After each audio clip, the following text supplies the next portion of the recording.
Hi guys, as part of our first video series for your lectures, I am just getting you guys started with some vocabulary words that you're going to see. You should have gotten a vocabulary sheet, and in a second they're going to pop up on the screen with the words that you're going to need to look for throughout the lecture. It will be coming up shortly. So look for words like erosion, deposition, floodplains, delta,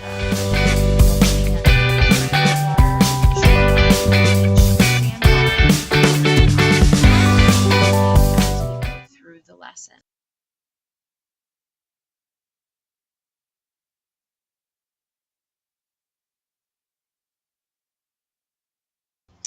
Okay, guys, so let's start talking about erosion and deposition by water. Hopefully everyone can hear me pretty well with this. If not, let me know. I will be posting this video up along with some of these notes as well in the PowerPoint setup, so those will be forthcoming. So for the most part, when we are talking about this, we are talking about rivers and the oceans and the soil as we work. And so when we're talking about this, we're talking about going with the flow. So rivers and streams erode the soil and the rock and sediment, and we classify sediment as non-organic material. So when you're talking about that, you're talking about small bits of rock, sand grains, things like that. Soil is different. That is organic material. So don't get those two things confused. I know they sound very similar. But erosion is where we break that sediment and other materials that have been broken down by weathering. So you talked about weathering last year in 7th grade. We're moving that material from location to location. So either from the top of a mountain or a hill, and it's being rolled downhill down to the base of the hill. And this causes the Earth's surface to change over time. And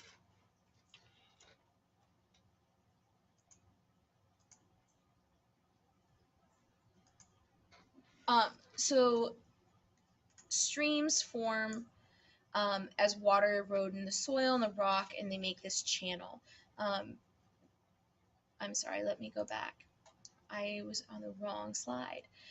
So these get dropped off usually downhill. They don't necessarily have to be in waters. We're going to talk about antiluvials in a little bit. But deposition is where we deposit that material. So look at the word deposition, and you can see that deposit is in that word. Oh, I need to go back a slide. There we go. So deposit is in the word for deposition. So that's a good way to remember that. It occurs while we pull that sediment downhill. As that flow slows down, the water loses its energy, and that material drops out of that. So back to that slide we were looking at before. That stream that's pulling that material downhill, it slowly makes a channel, and that channel gets bigger and bigger, and that's the path that the stream follows. In extreme forms of that, we get the Grand Canyon. In little forms of that, we get a stream or a creek bed that's behind your house. It just depends on how much force the water has behind it. So in a second here, we're going to go ahead and we're going to do a Google Earth tour, and we're going to see all the different places that can be created from running water and from water in general. You don't necessarily have to take notes. You will have to go back and take notes, but you can listen to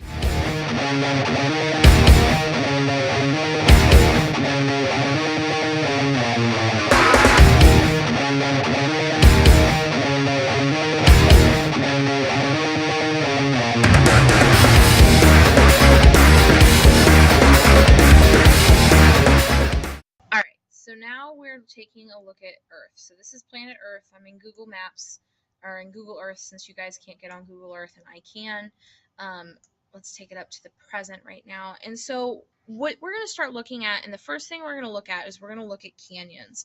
And canyons are formed from rivers flowing through them, and they're slowly carved out as they go, and they get bigger and bigger and bigger. And the first place we're going to look at is we're going to go to the Grand Canyon.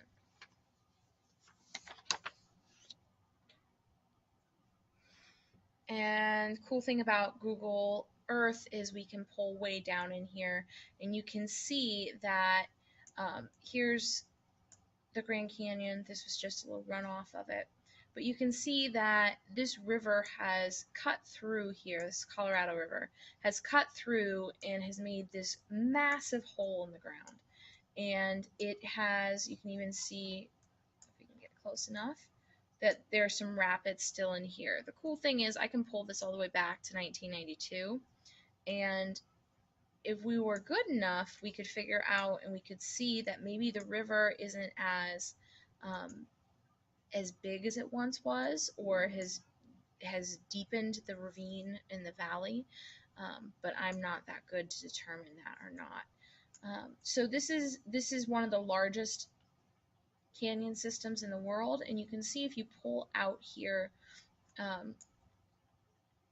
we can really pull out here, and this is California over here, and you can see this Grand Canyon system starts all the way up here, and it comes all the way down and works all the way through. So canyon systems can be pretty intense. The next thing that we're going to look at is we're going to look at a valley, and a valley is the other thing that rivers can form pretty easily. And we're going to head on over to Khumbu Valley, Nepal, which is all the way over here. And what I really want to show you is that if you take a look at this, valleys are in between mountain ranges, and you can see here, this is the valley right here. And this valley, there's a river running through it.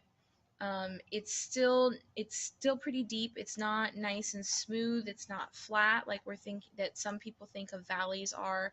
These houses are up on the sides of hills. They're not flat, but we can get pretty close. This river is pretty active. It's not slow. It's really pretty violent as it goes through here because it's got a lot of force behind it, a lot of load that it can carry. And sometimes Google Earth has some funny pictures, but we can pull out here and you can see that there's a lot of valleys in this area, and this is where India is getting pushed up into this subcontinent, and we're going to talk about that a lot more. As we're moving through this, we can go back and we're going to look at what a floodplain looks like and what a river delta looks like in a second. And floodplains are where, hang on, we're going to the Nile. Floodplains are where rivers have flooded their banks, and this is the Nile here. So you can see that the Nile is right here. It's flooded its banks over and over again, and as it floods its banks, it deposits a lot of sediment, including organic material.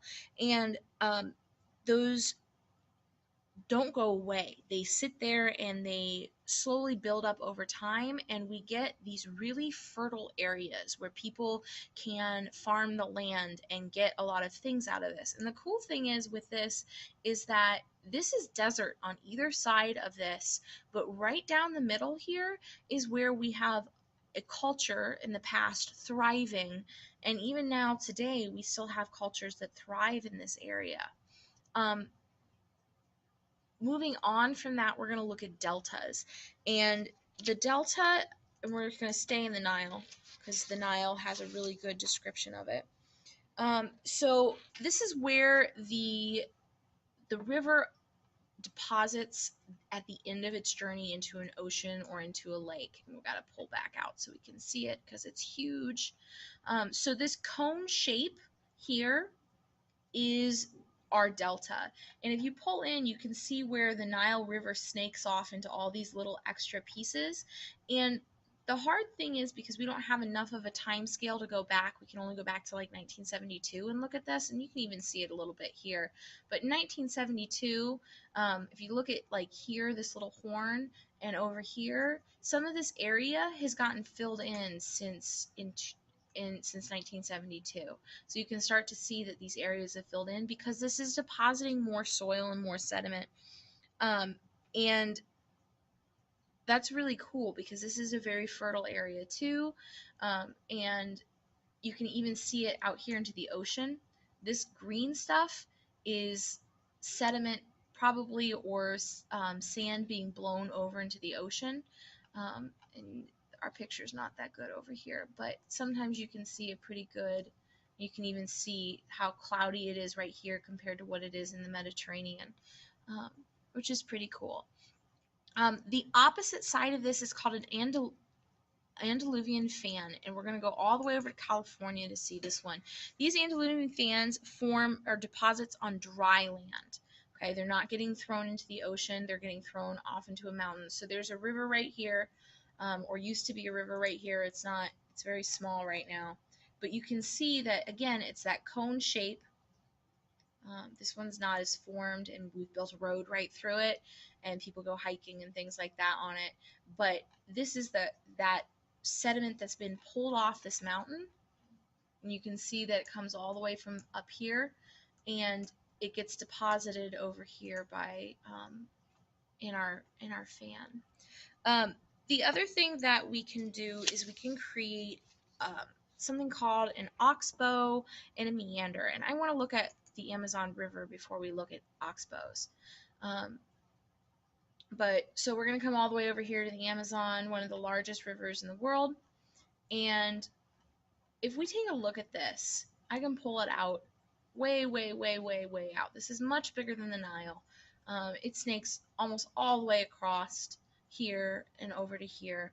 We can come over here and you can see in a lot more detail. You can see all that sediment deposit out into the ocean here. But if you take a look at this, all of these weird bends and curves, and like this right here and this one right here, these are all called meanders. And meanders just mean that the river has taken a different path. It's gone off what the course should have been, and it's just gone a different way.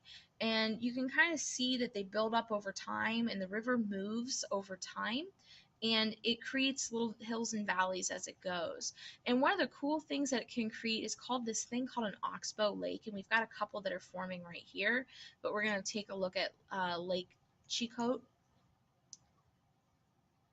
It's one of the biggest ones. And if you take a look at this, this is, I believe, let's see if I can figure out where we are. Yep, this is the Mississippi River. So we're back in the United States. And here's the Mississippi River. And you can see that this green land right here, these are all the different paths that the river has taken at different points. But this is the Oxbow Lake right here. So this is no longer connected to the river. It has been blocked off over time. So the sediment has built up and built a wall off in between that area and the main river. One's forming right here. There was one over here at one point. These were meanders that got cut off from everything else. So if you take a look at this, you can see a lot. Just this river is really snaky and windy. You can see a lot of these little oxbow lakes and a lot of these meanders that have been created over time for the Mississippi Valley. Other than that, all right, guys. So the second half of this Google tour is we're going to talk about what forces the shape in the oceans and rivers outside of rivers, so oceans and large lakes. And most of the stuff we're going to look at is we're going to look at oceans because we just have a lot of area to cover with an ocean. So the first place we're going to go to is we're going to look at a shoreline. And a shoreline we're going to go to a place in Aruba, and I actually was here 2 years ago, and it was lovely. Oh, there's Aruba. Oh, there's a shoreline. Oh, look at that. So a shoreline is a place where land and a body of water meet. The ocean waves and currents, um, movement of waters can erode and deposit materials. So you can see the waves crashing in here. Oh, how nice. And you can see how it's cut out these areas. This isn't just, people haven't done this. This is what happens over time. You can see that at some point, the water was much higher because we have a deposit of sand all the way up into here. Aruba is very much like Arizona. It's very deserty, so having white, beautiful sand like this uh, is not usual. So you can see that this is happening, and eventually this is going to become like a little baby island because this is going to get eroded away out into the ocean. So the next place we're going to go to is we're going to talk about something called a headland. And a headland is where an area that sticks out into the ocean, and so it's been cut away. And so we're going to come all the way over here to California to look at this headland. And so if I pull out here, you can see that this is the coast of California. Um, and you can see that here is this whole area is a headland. And you can see here this area that sticks out really far. And then a lot of times too, they talk about it being like a cliff face. So you can see that this whole mountainside or this whole part of the mountain has sheared off at some point and fallen into the ocean and created this headland shape. And obviously we think it's beautiful, and so we park our cars here and go, "Oh, look how beautiful it is." So you can see, oh look, valley right here. Lots of different features here. The water isn't too rough here right now, but off the coast of California, we have a lot of currents, and they're pretty strong currents. So the next place we're going to go is we're going to go to a sea cave, and this is called Poor Knights Island, and we're going to take a little trip. Whee! All right, so this one's hard to see. So what happens at these islands is this cave is formed because there's a weakening in the rock, and the rock gets eroded away, but the outside rock isn't weak, so it's eroding a small section of rock, and so that means that there's a hollow inside of this island, and so that people take their boats in there, and it's beautiful. I'll put a picture up on in this lecture so you can see what that looks like too. Um, but this is this area here, and you can see that it's a chain, and this chain is really kind of out in the middle of nowhere, um, but it's there. And so the next place we're going to go is we're going to go to Azure Window, and that's a sea arch, and sea arches are formed the same way, except these create an arch shape. There's a hole in the middle, and I'm not sure if we're going to be able to pull down and see it enough. Maybe we will be, or maybe we won't be. No, we won't be. And Google doesn't have a good picture of it right now. So what happens is it cuts a hole into it, and so you're able to see these sea arches, and you can see actually through them. It's a pretty cool thing. The next place we're going to go to is Koh Tapu, and interesting enough, this is where Dr. No was filmed in James Bond. It's actually called the James Bond Island. Um, Obviously not by the people that live there, but this is the James Bond Island. So if anybody is familiar with Dr. No, the sea arch is actually, or the sea stack is out here, and it's pretty cool because it's just like a stack of rocks standing up out of the water. So at some point, all of this was connected to this island, and the rock got worn away on either side and just left this. And the funny thing is, it's covered in trees. So the top of it's covered in trees, but the rest of it is bare rock. And these form when their holes get formed in the rock through a headland, and then the holes get bigger and bigger and bigger, and finally the rock erodes away, and then you no longer have that. The last place we're going to go to is Southern Down in South Wales. It's called Drefan Bay. So all the way to the other side of the world. And this is really interesting. This is called a wave cut platform. And you can actually see it. And this is a pretty good Google image of it. But you can see the ocean's here now. But when you look at this, you can see that before, the ocean has cut into this rock over and over and over again up to this point where you can see the green starting. So the ocean was much higher and it had much more wave action. You can see this doesn't look like, because of this nice even slope and everything, it's not very strong right now, but at some point this was much, much stronger. The next place we're going to go to is we're going to go to Kerguelen Island. Let's see if I said that right. I'm sure I didn't.